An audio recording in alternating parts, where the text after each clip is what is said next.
I encourage you to begin a practice of being more mindful. This is in fact what I did to end my lifetime habit of being forgetful, particularly when it came to where I placed my keys. At one time, I simply excused my can't find my keys behavior with this label: I'm just forgetful. I can recall both my mother and my wife exclaiming, "Oh, that's Wayne, our absent-minded professor." Memes buried within my subconscious became useful excuses for explaining my habit of being forgetful. But then I discovered how to be mindful. I began to practice being conscious of what I used to do unconsciously, and it worked. Each time I came into the house, I made a decision to be aware of my keys in my hand, to feel the texture and shape of each one of them, to hold them with awareness, to listen to the jingle-jangle sound, and then place them in a special spot reserved just for them. And lo and behold, an old unconscious habit had been brought to the surface and into my conscious mind, causing that old excuse of being forgetful to be eradicated. On the rare day when I can't find my keys now, it only serves to reinforce my commitment to stay mindful. By the same token, there was a time when my yoga practice could deteriorate into a boring routine, and I'd become frustrated with myself, or while swimming in the ocean, or running along the beach, or even sitting and writing. I could get lost in my old forgetfulness and lose sight of the glorious feeling that's available in all human activity. I found that practicing mindfulness in many ways throughout my day helped immensely. In his book, The Miracle of Mindfulness, Thich Nhat Hanh advises us on this practice. Quote, "The Sutra of Mindfulness says, when walking, the practitioner must be conscious that he is walking. When sitting, the practitioner must be conscious that he is sitting. When lying down, the practitioner must be conscious that he is lying down. The mindfulness of the positions of one body is not enough, however. We must be conscious of each breath, each movement, each and every thought and feeling, everything which has any relation to ourselves." Unquote. Use the power of affirmations.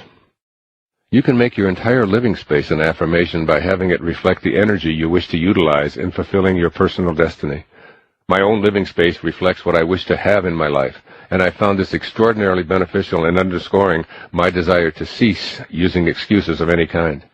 I affirm everything I am, all that I wish to become, and all that I treasure with written, photographic, artistic, and natural symbols of what I believe to be high energy sources. I stay in alignment with this kind of energy by surrounding myself with what I wish to attract. For example, I want love in my life, so I place symbols of it around as affirmations that I'm aligned with what I want to receive. These include photographs that inspire thoughts of love, fresh flowers that are God's gifts of love in the form of natural beauty, books about love, and written statements such as these that I'm looking at as I talk to you. Quote, "Love binds everything together in perfect harmony," said St. Paul. Or, quote, "He whom love touches not walks in darkness." That's from Plato. And, quote, "He who does not love does not know God, for God is love," unquote. And that's from John 4:8. Not only do you become what you think about all day long, you become what you avow to the universe as well. Affirm that you're deserving of all the abundance that the universe has to offer. Affirm your love for yourself. Affirm that you're a divine creation and thus willing and open to that divine source working on your behalf. Never underestimate the power of affirmations to help you eradicate the excuses you use to defend the shortcomings of your life. Complaining and explaining are the two huge allies of excuse-making. Generally speaking, when you resort to complaining, you employ an excuse of one kind or another, placing the responsibility for what's upsetting you on something or someone external to yourself. Complaining about the way somebody has performed or failed to perform is another way of making an excuse for why you're dissatisfied or unhappy. "It's their fault that my blood pressure is up. Look at how miserably they've performed." Or, "How can I enjoy myself at dinner when everyone here at this restaurant is behaving so incompetently?" are prime examples. Finding fault with circumstances, the weather, the economy, other people, or anything else outside yourself is a way to hang on to excuses. In addition to putting an end to complaints, I recommend that you never attempt to explain. As I've pursued a no-excuses mentality, I've made it my policy to keep the things that I wish to accomplish a private matter. By doing so, I'm never forced into a stance of having to explain myself. I'm well aware that many of my personal life missions sound strange and outrageous to others. Consequently, I've learned to avoid sharing my intentions with anyone outside of a select few whom I know and trust at a spiritual level.